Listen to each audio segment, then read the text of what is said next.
বন্ধুগণ, চাকুরি প্রত্যাশীর জন্য বিরাট একটি সুখবর। ভারতবর্ষের একটি গণ্যমান্য ব্যাংক অফ ইন্ডিয়ার তরফ থেকে বেরিয়েছে বিরাট সংখ্যক শূন্যপদ। ত্রিপুরা সহ সমস্ত ভারতবর্ষে হবে এই নিয়োগ প্রক্রিয়া। বিস্তারিত তথ্য পাবেন এই ভিডিওতে, তাই ভিডিওটি অবশ্যই শেষ পর্যন্ত নজর রাখুন। সেন্ট্রাল ব্যাংক অফ ইন্ডিয়ার তরফ থেকে বিভিন্ন শূন্যপদে পূরণ হতে চলেছে। সেই শূন্যপদগুলির যে অ্যাপ্লিকেশন বা রিক্রুটমেন্ট প্রসেস ইতিমধ্যেই কিন্তু শুরু হয়ে গেছে 18/11/2024 থেকে, এবং অনলাইনে রেজিস্ট্রেশন প্রক্রিয়া চলবে 3/12/2024 পর্যন্ত, এবং সেই অনলাইনে তার এক্সামিনেশন হবে, অর্থাৎ এই পদগুলির এক্সামিনেশন হবে 14/12/2024। টেন্টেটিভ ডেট অফ ইন্টারভিউ থাকবে 2nd উইক জানুয়ারি 2025। তাই সময় কিন্তু খুব বেশি নেই। যাদের প্রস্তুতি রয়েছে বা যারা প্রস্তুতি চূড়ান্ত রয়েছে তারা অবশ্যই কিন্তু সেই পদগুলির জন্য আবেদন প্রক্রিয়ায় অবশ্যই বিরাট সুযোগ রয়েছে চাকুরি ছিনিয়ে নেওয়ার জন্য বা চাকুরি প্রাপ্তি করার জন্য। এখন এক নজরে দেখে নিন যে কি কি পদে নিয়োগ হতে চলেছে সেন্ট্রাল ব্যাংক অফ ইন্ডিয়ার তরফ থেকে। যে পদে নিয়োগ হবে সেগুলির মধ্যে প্রথমে রয়েছে ডিজাইন, তারপর রয়েছে ডেভেলপার জাভা, তারপর রয়েছে ডেভেলপার কোভাল, তারপর রয়েছে ডেভেলপার নট ন্যাট, তারপর রয়েছে সার্ভার অ্যাডমিনিস্ট্রেশন, এরপর রয়েছে NW অ্যাডমিনিস্ট্রেশন, তারপর রয়েছে ডাটাবেস অ্যাডমিনিস্ট্রেশন, 8 নম্বরে রয়েছে ডাটা অ্যান্ড অ্যানালাইসিস, এরপর রয়েছে জেনারেল AI এক্সপার্ট। 10 নম্বরে আরেকটি পদ নিয়োগ হবে IT সিকিউরিটি। 11 নম্বরে নিয়োগ হচ্ছে IT সাপোর্ট। 12 নম্বরে হচ্ছে IT সাপোর্ট 2। এভাবে অনেকগুলি পদ কিন্তু নিয়োগ হতে চলেছে। 13 নম্বরে হচ্ছে IT আর্কিটেক্ট। 14 নম্বরে অ্যাপ ডেভেলপমেন্ট স্পেশালিস্ট, এবং 15 নম্বরে হচ্ছে মার্টেক। এই বিভিন্ন পদগুলির মধ্যে কিন্তু অনেক সাব পদ রয়েছে। মোট পদের সংখ্যা হলো 253টি, এবং বিভিন্ন ডিপার্টমেন্টে কিন্তু তাদের নিয়োগ প্রক্রিয়া চলবে। এখন দেখে নেওয়া যাক শুধুমাত্র কি ভারতবর্ষের নাগরিকরা এই পদের জন্য আবেদন করতে পারবে, নাকি অন্যান্য দেশের নাগরিকরা আবেদন করতে পারবে। ভারতবর্ষের নাগরিকরা তো অবশ্যই এই পদের জন্য আবেদন করতে পারবে। তার সঙ্গে সঙ্গে নেপাল, ভুটান এবং যে তিব্বতিয়ান রিফিউজি যারা রয়েছে 1962 অ্যামেন্ডমেন্ট অনুসারে, তারাও কিন্তু এই পদগুলির জন্য আবেদন করতে পারবে। এখন দেখে নেওয়া যাক যে ডিজাইনার পদগুলির জন্য যে কোয়ালিফিকেশন স্থির করা হয়েছে সেটা কিন্তু অবশ্যই ব্যাচেলার বা master degree in specialist from a government university হতে হবে, তাহলে কিন্তু আবেদন করা যাবে। এরপরের পদটি রয়েছে জাভা ডেভেলপার। এই পদের জন্য আবেদন করতে গেলে প্রার্থীকে কিন্তু অবশ্যই বিটেক ইন কম্পিউটার সায়েন্স হতে হবে, বা MCA থাকলেও চলবে, তারা কিন্তু আবেদন করতে পারবে তাহলে এই পদের জন্য। এখন দেখে নেওয়া যাক যে মোবাইল অ্যাপ্লিকেশন ডেভেলপার হতে গেলে কিন্তু যে কোয়ালিফিকেশন স্থির করা হয়েছে সেটাও কিন্তু বিটেক ইন কম্পিউটার সায়েন্স বা MCA থাকলেও কিন্তু আবেদন করা যাবে। বিভিন্ন পদের জন্য কিন্তু বিভিন্ন ক্যাটাগরির কোয়ালিফিকেশন স্থির করা হয়েছে। কোভাল ডেভেলপার হওয়ার জন্য যে কোয়ালিফিকেশন স্থির করা হয়েছে সেটা হলো যে তাদের কিন্তু অবশ্যই বিটেক থাকতে হবে, এবং MCA থাকলেও কিন্তু আবেদন করা যাবে। সেই সঙ্গে আরেকটি পদ হলো নট ন্যাট ডেভেলপার। সেই পদের জন্য আবেদন করতে গেলে যে কোয়ালিফিকেশন লাগবে এক নজরে দেখে নেওয়া যাক। সেটার জন্য কিন্তু বলা হয়েছে বিটেক যাদের রয়েছে, সেই সঙ্গে MCA যাদের রয়েছে তারাও কিন্তু আবেদন করতে পারবে, অর্থাৎ বিটেক ইন কম্পিউটার সায়েন্স বা MCA ইন কম্পিউটার সায়েন্স হলেও কিন্তু আবেদন করা যাবে। এখন দেখে নেওয়া যায় আরেকটি গুরুত্বপূর্ণ পদ, যে হেডলাইন অ্যাডমিন হওয়ার জন্য যে কোয়ালিফিকেশন স্থির করা সেটাও কিন্তু একই, অনেকটা একই কোয়ালিফিকেশন এখানে দেখা যাচ্ছে। বিটেক কম্পিউটার সায়েন্স বা এমসিএ হলেও আবেদন করা যাবে।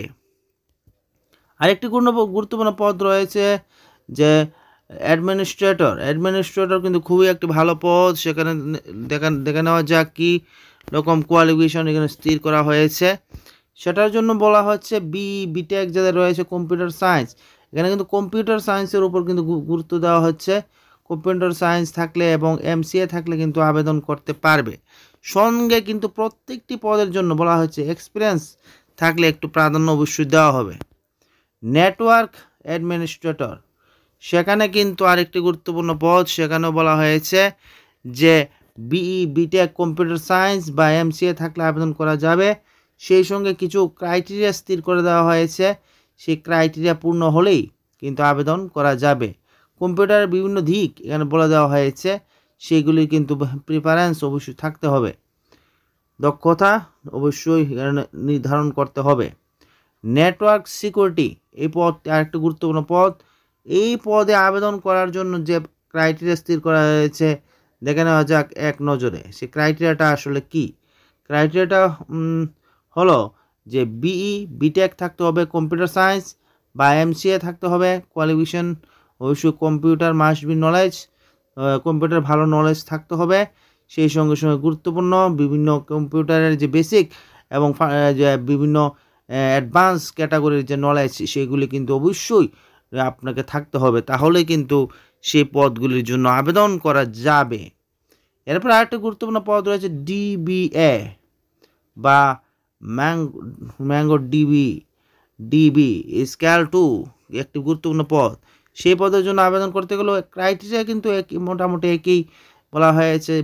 বিটেক থাকবে কম্পিউটার সায়েন্স থাকলে আবেদন করা যাবে বা এমসিএ থাকলেও কিন্তু আবেদন করা যাবে। এক্সপিরিয়েন্স বলা হয়েছে, যাদের এক্সপিরিয়েন্স রয়েছে তারা কিন্তু বেশি একটা গুরুত্বপূর্ণ ভূমিকা এখানে পাবে, সুযোগ পাবে। এখন দেখানো হয় যে আরেকটা গুরুত্বপূর্ণ পদ ডিবিএ ওরসাল স্কেল 3 যে নিয়োগ করা হচ্ছে, সেখানেও কিন্তু বলা হয়েছে কোয়ালিফিকেশন বিটেক থাকলে আবেদন করা যাবে, সঙ্গে কিন্তু এমসিএ থাকলেও আবেদন করা যেতে পারে। আরেকটি গুরুত্বপূর্ণ পদ হলো ডাটা ইঞ্জিনিয়ার হওয়ার জন্য যে কোয়ালিফিকেশন স্থির করা হয়েছে সেটা হলো বিটেক। এগুলির জন্য অবশ্যই এগুলি থাকলে অবশ্যই আবেদন করা যাবে বা এমসিএ থাকলেও আবেদন করা যেতে পারে। সেই সঙ্গে কিন্তু এক্সপিরিয়েন্সের উপর একটা গুরুত্ব দেওয়া হচ্ছে। যাদের এক্সপিরিয়েন্স রয়েছে তাদের কিন্তু একটা প্রাধান্য অবশ্যই দেওয়া হবে যে রিটেন এক্সামের পরবর্তী সময়ে। এরপর রয়েছে ডাটা সায়েন্টিস্ট, এখানে স্কেল 3 এবং 2 নিয়োগ করা হচ্ছে। সেখানেও সবগুলি কিন্তু গুরুত্বপূর্ণ পদ এবং ভালো ভালো পদ। সেখানেও কিন্তু বলা হয়েছে কোয়ালিফিকেশন থাকতে হবে, বিটেক বা বিভিন্ন এমসিএ থাকলেও কিন্তু আবেদন করা যাবে। এরপরে আমরা চলে যাচ্ছি আরেকটি গুরুত্বপূর্ণ পদে, সেটা হলো ডাটা আর্কিটেক্ট বা কোড আর্কিটেক্ট, আর রয়েছে ডিজাইনার, মডেলার। এগুলি যে কোনো একটি সবগুলি কিন্তু ইকুইভ্যালেন্ট পদ। সেখানে কিন্তু আমরা দেখতে পাচ্ছি যে কোয়ালিফিকেশন স্থির করা হয়েছে, সেই কোয়ালিফিকেশনটার উপর একটু নজর দেওয়া যাক। কোয়ালিফিকেশনটা হচ্ছে সেটাই যে বিটেক থাকলে আবেদন করা যাবে, সঙ্গে সঙ্গে কিন্তু এমসিএ থাকলেও এখানে আবেদন করা যাবে। এবার চলে যাচ্ছে আরেকটি গুরুত্বপূর্ণ পদটি হলো এমএল পোস্ট ইঞ্জিনিয়ার স্কেল 2। এখানে কিন্তু বলা হয়েছে যে এই পদের জন্য আবেদন করতে গেলেও কিন্তু বিটেক অবশ্যই থাকতে হবে, সঙ্গে কিন্তু এমসিএ থাকলেও আবেদন করা যাবে। এরপর রয়েছে আরেকটি গুরুত্বপূর্ণ জেনারেল এআই এক্সপার্টের জন্য কিন্তু যে কোয়ালিফিকেশন স্থির করা হয়েছে সেটাও কিন্তু বিটেক কম্পিউটার সায়েন্স বা এমসিএ থাকলে আবেদন করা যাবে। অর্থাৎ সবগুলি মোটামুটি কিন্তু একই কোয়ালিফিকেশন রয়েছে। অর্থাৎ আমাদের রিকমেন্ডেড থাকবে যে যারা বিটেক কম্পিউটার সায়েন্স বা এমসিএ রয়েছে তারা অবশ্যই কিন্তু আপনি কিন্তু সবগুলি পদের জন্য দরকার হলে আবেদন করে দিন, তাহলে যে কোনো একটি অবশ্যই হয়ে যেতে পারে। সেটার জন্য কিন্তু বিটেক এবং কম্পিউটার সায়েন্স বলা হয়েছে বা এমসিএ থাকলেও কিন্তু আবেদন করা যাবে। এরপর আরেকটি পদ রয়েছে সাইবার সিকিউরিটি অ্যানালাইস, সেটাও কিন্তু দেখা যাচ্ছে যে কোয়ালিফিকেশন স্থির করা হয়েছে। সেই কোয়ালিফিকেশনটি হল কিন্তু বিটেক কম্পিউটার সায়েন্স বা এমসিএ থাকলেও কিন্তু আবেদন করা যাবে। এরপরে রয়েছে আইটি অফিসার। আইটি অফিসার খুবই গুরুত্বপূর্ণ একটি পদ, বিভিন্ন দায়িত্বপূর্ণ কাজ বা দায়িত্ব পালন করে থাকেন, সেটাও কিন্তু কোয়ালিফিকেশন বলা হয়েছে বিটেক যাদের রয়েছে সঙ্গে বা এমসিএ থাকলেও কিন্তু আবেদন করা যাবে। এরপরে গুরুত্বপূর্ণ একটি পদ রয়েছে, সেটা হলো স্কেল 2 অ্যাপ্লিকেশন ফর্মার মনিটরিং, সেটাও কিন্তু গুরুত্বপূর্ণ একটি পদ। সেই পদের জন্য আবেদন করতে কিন্তু বিটেক বা কম্পিউটার সায়েন্স হলেও এমসিএ থাকলেও কিন্তু আবেদন করা যাবে, বা এমটেক থাকলেও কিন্তু আবেদন করা যাবে। অর্থাৎ যে কোনো একটি মাস্টার ডিগ্রি থাকলে তো অবশ্যই প্রাধান্য দেওয়া হবে, সঙ্গে সঙ্গে ব্যাচেলার ডিগ্রি থাকলেও কিন্তু সেই ইঞ্জিনিয়ারিংয়ের উপর অবশ্যই আবেদন করা যাবে। কিন্তু এখানে এক্সপিরিয়েন্সের উপর কিন্তু একটা প্রাধান্য দেওয়া হচ্ছে বারবার। এন্টারপ্রাইজ আর্কিটেক্ট, সেটাও একটা গুরুত্বপূর্ণ পদ, স্কেল 4 বা 3। এই পদের জন্য আবেদন করতে গেলেও কিন্তু আমরা দেখতে পাচ্ছি বিটেক বা এমসিএ কম্পিউটার সায়েন্সের উপর থাকলে অবশ্যই আবেদন করতে পারবে। সেই সঙ্গে সঙ্গে যে এক্সপিরিয়েন্স থাকতে হবে সেটাও কিন্তু গুরুত্বপূর্ণ ভূমিকা পালন করছে। ইন্টিগ্রেটিভ আর্কিটেক্ট বা স্পেশালিস্ট স্কেল 3 ও 2 সেখানে নিয়োগ হতে চলেছে। সেটার জন্য কিন্তু আমরা দেখতে পাচ্ছি কোয়ালিফিকেশন কিন্তু মোটামুটি একই, বিটেক কম্পিউটার সায়েন্স বা এমসিএ থাকলে আবেদন করা যাবে, সঙ্গে এক্সপিরিয়েন্স থাকলে অবশ্যই গুরুত্ব দেওয়া হবে। প্রাইভেট কোল্ড ইনফ্রা ভিএমওয়ার, সেটার জন্য কিন্তু যে কোয়ালিফিকেশন স্থির করা হয়েছে সেটাও কিন্তু বিটেক কম্পিউটার সায়েন্স বা এমসিএ থাকলে কিন্তু আবেদন করা যাবে, সঙ্গে অবশ্যই এক্সপিরিয়েন্সের উপর গুরুত্ব দেওয়া হচ্ছে। পাবলিক কোল্ড আর্কিটেক্ট, সেটাও কিন্তু একটা গুরুত্বপূর্ণ পদ। সেই পদের জন্য আবেদন করতে হলে কিন্তু অবশ্যই আপনাকে যে কোয়ালিফিকেশন থাকতে হবে সেটাও কিন্তু বিটেক কম্পিউটার সায়েন্স বা এমসিএ থাকলে আবেদন করা যাবে। অর্থাৎ দেখা যাচ্ছে বিভিন্ন যে পদগুলি বেরিয়েছে মোটামুটি কোয়ালিফিকেশন কিন্তু একই নির্ধারণ করা হয়েছে, বিটেক কম্পিউটার সায়েন্স বা এমসিএ থাকলে কিন্তু এই পদগুলির জন্য আবেদন করা যাবে। ওয়েব সার্ভার অ্যাডমিনিস্ট্রেটর স্কেল 2 গুরুত্বপূর্ণ একটি পদ। এই পদের জন্য কিন্তু কোয়ালিফিকেশন একই, বিটেক কম্পিউটার সায়েন্স বা এমসিএ থাকলে আবেদন করা যাবে, সঙ্গে কিন্তু এক্সপিরিয়েন্সের উপর প্রাধান্য দেওয়া হচ্ছে। এরপর রয়েছে ডেভসেপঅপস, এটা কিন্তু স্কেল 3 এবং 2 একটি পদ। এই পদের জন্য আবেদন করতে গেলেও কিন্তু বিটেক বা এমসিএ থাকলে অবশ্যই আবেদন করা যাবে। এরপরে একটা গুরুত্বপূর্ণ পদ রয়েছে মারটেক স্পেশালিস্ট, এই পদটিও একটা গুরুত্বপূর্ণ পদ। এই পদের জন্য আবেদন করতে গেলে বিটেক কম্পিউটার সায়েন্স বা এমসিএ থাকলে অবশ্যই আবেদন করা যাবে। এরপরে রয়েছে আরেকটি গুরুত্বপূর্ণ পদ, সেটি হলো ডিজিটাল মার্কেটিং ম্যানেজার, খুবই গুরুত্বপূর্ণ পদ একটি, স্কেল 2 বা 3 পদটি রয়েছে। এই পদে আবেদন করতে গেলে ব্যাচেলার বা master degree in specialist marketing performance বা government recognise university institution only হতে হবে। অর্থাৎ মানে হলো যে মাস্টার ডিগ্রি বা ব্যাচেলার ডিগ্রি যদি মার্কেটিংয়ের উপর থেকে থাকে তাহলে কিন্তু আবেদন করা যাবে।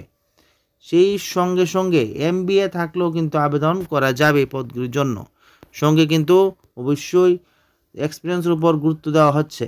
এরপর আরেকটি গুরুত্বপূর্ণ পদ রয়েছে ডিজিটাল ওয়েলথ ম্যানেজার, সেই পদের জন্য আবেদন করতে গেলেও কিন্তু ডিগ্রি গ্রাজুয়েট শুধুমাত্র গ্রাজুয়েট হলে কিন্তু আবেদন করা যাবে, যে কোনো ইনস্টিটিউশন থেকে যে কোনো শাখায় আবেদন করা যাবে। তো এখানে আমরা দেখতে পাচ্ছি যে এই পদে কিন্তু শুধুমাত্র গ্রাজুয়েটরা আবেদন করতে পারবে, যে কোনো শাখায় গ্রাজুয়েটরা আবেদন করতে পারবে এই পদটির জন্য।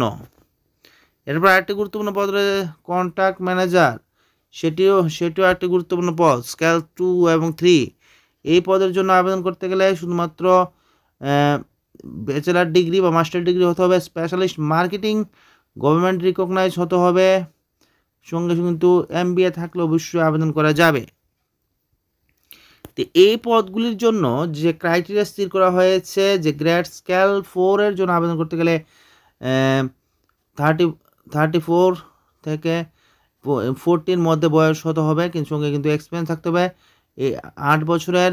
এবং যে স্কেল 3 এর জন্য আবেদন করতে মিনিমাম 30 থেকে 38 হতে হবে বয়স, এবং মিনিমাম 6 বছরের এক্সপিরিয়েন্স থাকতে হবে। এবং স্কেল 2 এর যে পদগুলি রয়েছে সেটির জন্য 27 থেকে 33 হতে হবে বয়স, এবং মিনিমাম এক্সপিরিয়েন্স হতে হবে 4।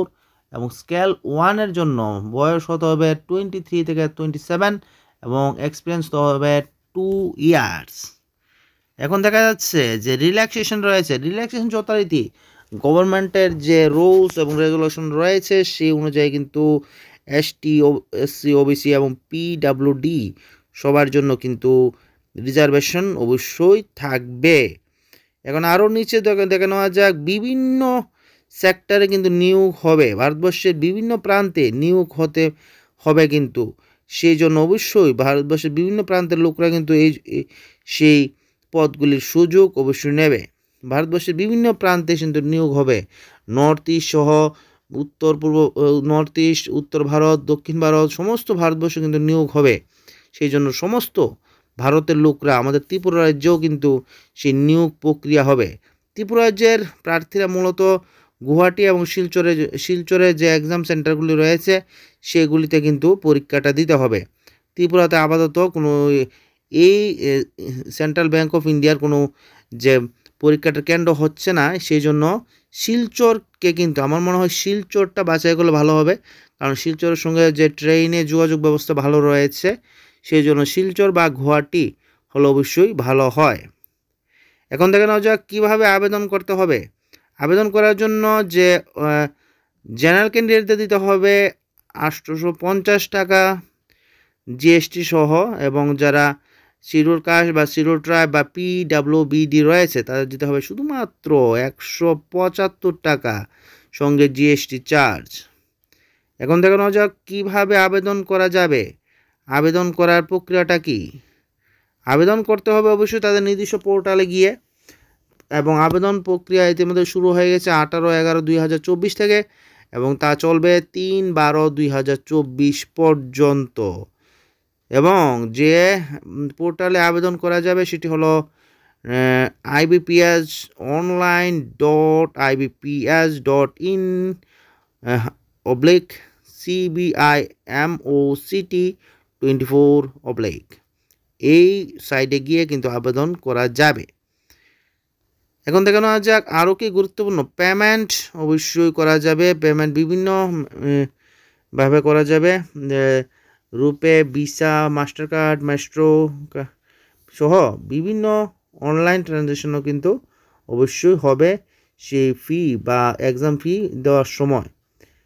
এই জন্য যারা চূড়ান্ত প্রস্তুতি নিচ্ছেন বা ব্যাংকিং চাকুরির জন্য সুযোগ খুঁজছেন, তারা কিন্তু এই সুযোগটি অবশ্যই হাতছাড়া করবেন না। কিন্তু আবেদন করার জন্য যে তাদের নির্দিষ্ট পোর্টালে কিন্তু ফর্ম ফিল আপের সঙ্গে সঙ্গে সিগনেচার, ফটোগ্রাফ সমস্ত কিছু নির্দিষ্ট সাইজে কিন্তু আপলোড করতে হবে।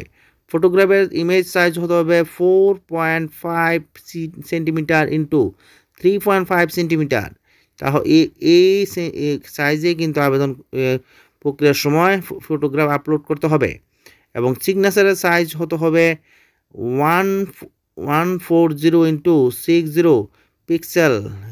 এই সাইজে কিন্তু আবেদন করতে হবে। লেফট থাম্ব ইমপ্রেশন সেটারও কিন্তু সাইজ, সবগুলো কিন্তু সাইজ দিয়ে দেওয়া হয়েছে, সেটা কিন্তু আপনারা স্ক্রিনশট নিয়ে রাখতে পারেন। সেটাও কিন্তু গুরুত্বপূর্ণ size 240 into 240 pixel in 2 DPI। এই সাইজগুলি অবশ্যই হ্যান্ড রাইটিং ডিক্লারেশন ইমেজ, এটাও কিন্তু গুরুত্বপূর্ণ, সেটাও লাগবে, সমস্ত কিছু লাগবে কিন্তু। সেটাও কিন্তু জিপিজি বা জিপিজি সেইটা কিন্তু সাইজের দিতে হবে 800 ইন্টু 4 পিক্সেল ইন 200 DPI। এই সাইজে কিন্তু লাগবে, সেটা কিন্তু আপনারা স্ক্রিনশট নিয়ে রাখতে পারেন। এবং সেই সম্পূর্ণ প্রক্রিয়া করার পরেই কিন্তু আবেদন প্রক্রিয়া সম্পূর্ণ হবে। কল লেটারের মাধ্যমে যে কার কোথায় এক্সাম সেন্টার পড়েছে সেটা অবশ্যই জানিয়ে দেওয়া হবে।